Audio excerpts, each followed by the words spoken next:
Piotr Czaban, witam na kanale Czaban robi raban. Jestem też członkiem Podlaskiego Ochotniczego Pogotowia Humanitarnego. W ciągu 2 dni, w niedzielę i w poniedziałek, pojawiły się 2 kolejne ciała na pograniczu polsko-białoruskim. Pierwsze to zwłoki człowieka, który zmarł ostatecznie, jak dowiedziałem się w prokuraturze rejonowej w Hajnówce, w aucie Straży Granicznej. O tym, jak do tego doszło, za moment usłyszycie z ust samego prokuratora z Hajnówki. Z kolei drugi śmiertelny przypadek miał miejsce we wsi Dobrowoda, to niedaleko Czeremchy.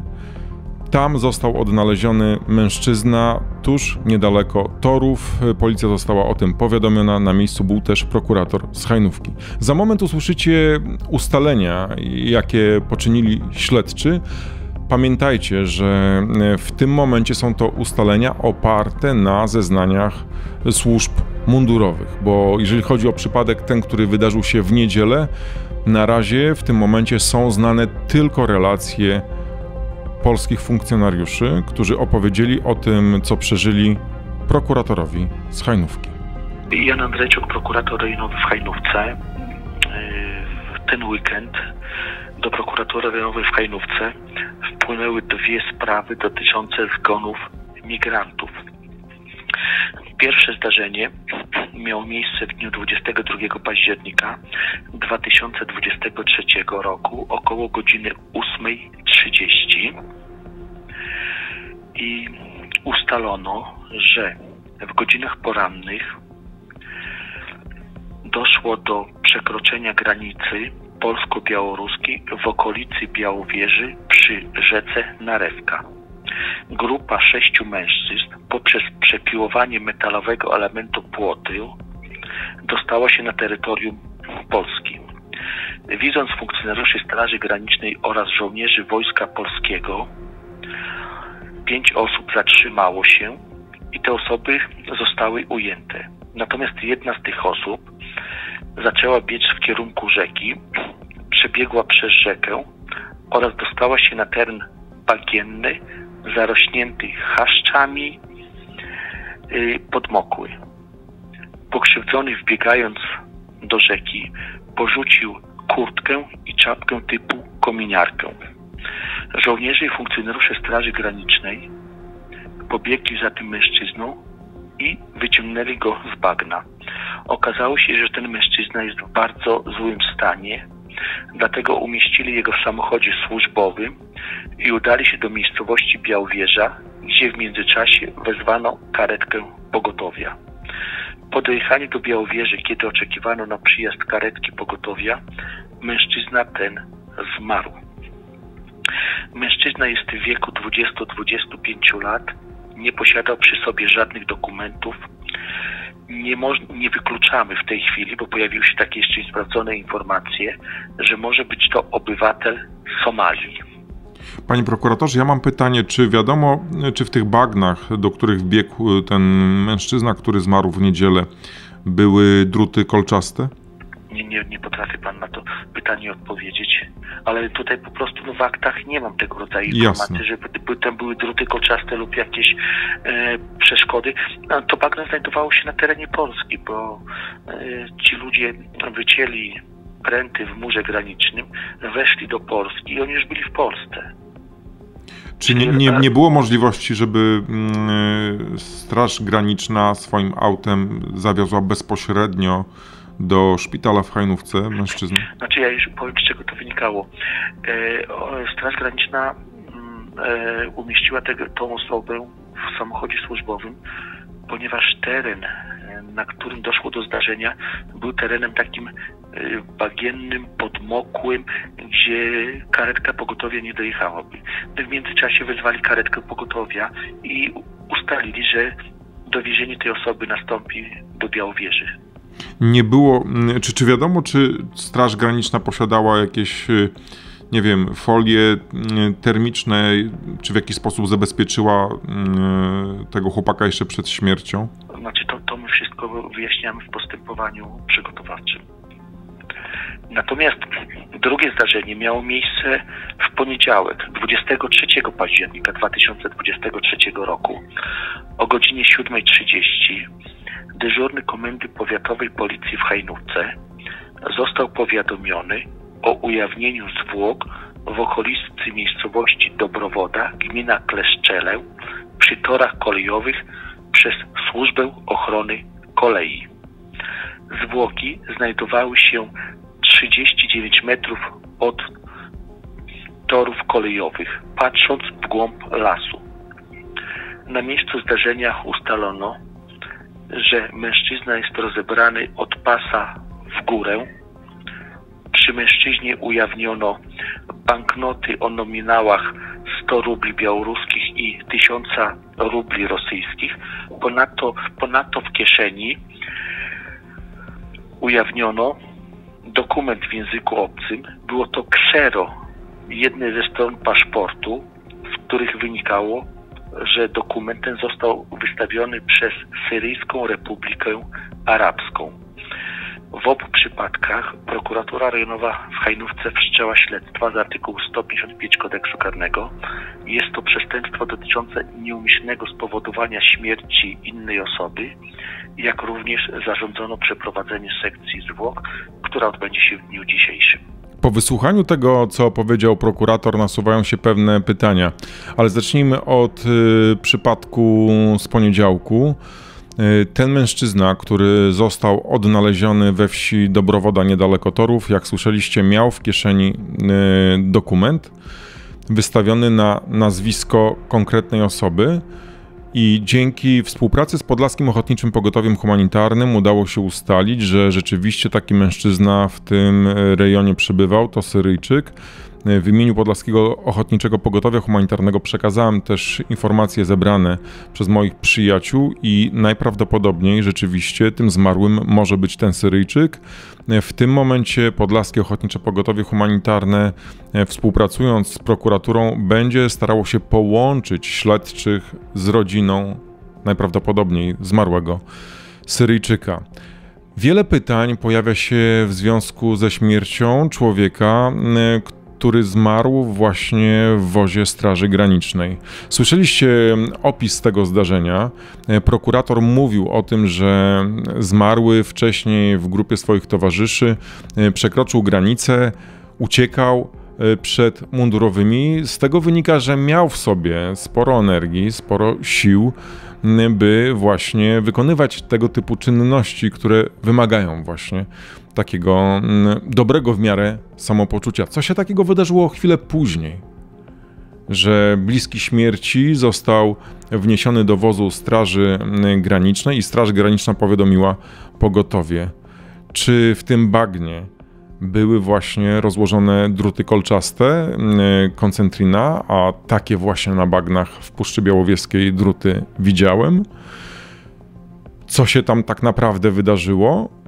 Trzeba to rzeczywiście dokładnie zbadać. No i dlaczego też pojawia się pytanie, Straż Graniczna czekała w Białowieży na karetkę pogotowia, a nie jechała czym prędzej do szpitala w Hajnówce, gdzie ta pomoc medyczna, profesjonalna mogła być szybko zapewniona.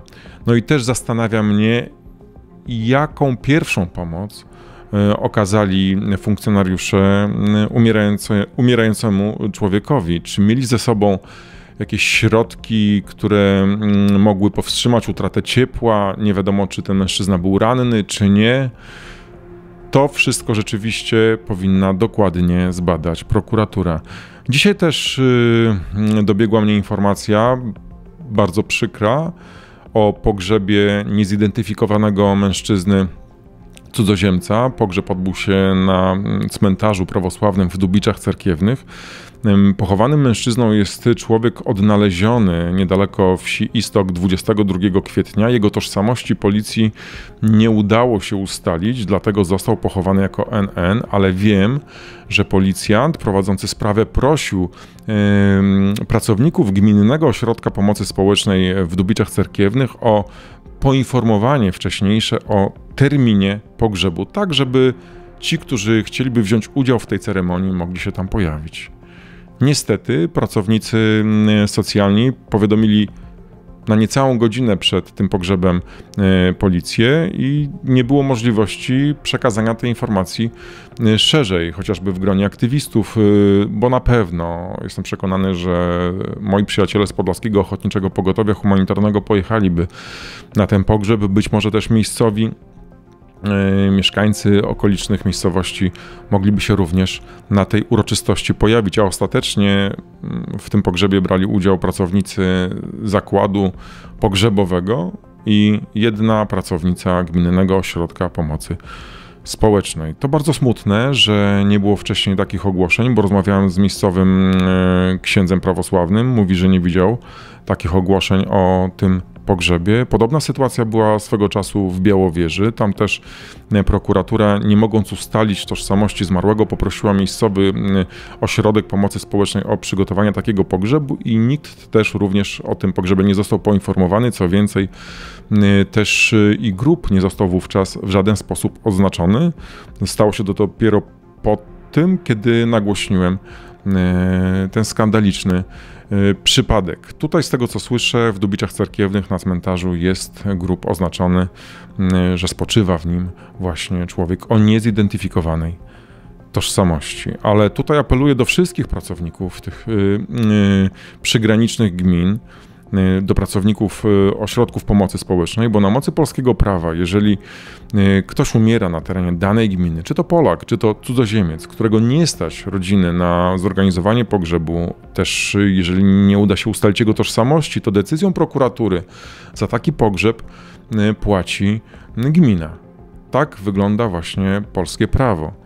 Ale to, że gmina opłaca taką usługę pogrzebową, nie oznacza, że nie powinna o tym poinformować też społeczności i miejscowej, lokalnej, ale też szerzej. Wystarczy wywiesić klepsydrę, wystarczy przekazać taką informację nawet lokalnym mediom i ludzie, którzy będą chcieli w jakiś sposób uczcić ofiarę tego, co się dzieje na przykład na pograniczu polsko-białoruskim, przyjadą, pomodlą się swoją obecnością, jak w jakiś sposób oddadzą cześć zmarłej osobie.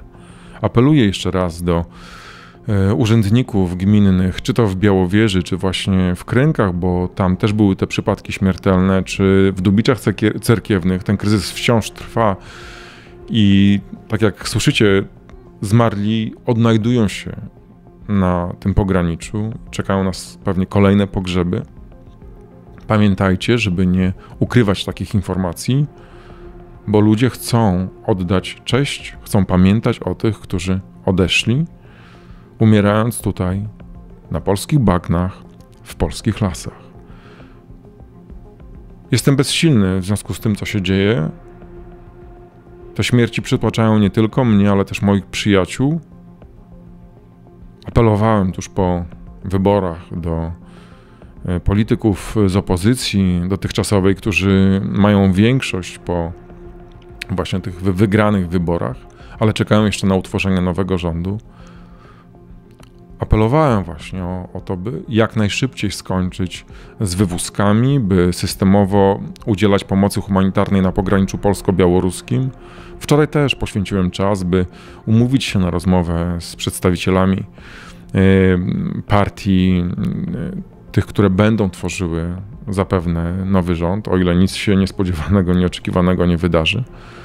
Ale w tym momencie nie widzę zainteresowania polityków tą sprawą, a nawet sam taki sygnał wygłoszony przez kogoś, czy to z Lewicy, czy od Szymona Hołowni, czy z Platformy Obywatelskiej, głos polityka z tej strony sceny politycznej, chociażby do mundurowych wygłoszony, przestrzegający ich przed łamaniem prawa, przed tym, że może teraz jeszcze to rozporządzenie Wąsika bezprawne istnieje, ale tuż po zmianie rządu to się skończy i winni zbrodni i łamania praw człowieka na pograniczu zostaną rozliczeni. Na pewno taki głos mógłby dotrzeć do was, strażnicy graniczni, i do was, żołnierze na pograniczu polsko-białoruskim. Bo powinniście w pierwszym momencie udzielić pomocy, bo powinniście wdrożyć procedury, ale nie te polegające na wyrzucaniu ludzi przez płody do lasu, a te związane z udzieleniem międzynarodowej ochrony, ewentualnie z deportacją do kraju, z którego przybyli, do ich ojczyzn, o ile tam będą bezpieczni. O ile tam będą bezpieczni. Na pewno bezapelacyjnie, bez żadnego cienia wątpliwości, należy jak najszybciej na pograniczu polsko-białoruskim skończyć z przemocą. Tak, wiemy, że do takich niecnych czynów dochodzi, z wyrzucaniem ludzi do białoruskiego lasu przez dziury w płocie, dla niepoznaki nazywane furtkami dla zwierząt. Skończcie z tym. Skończcie.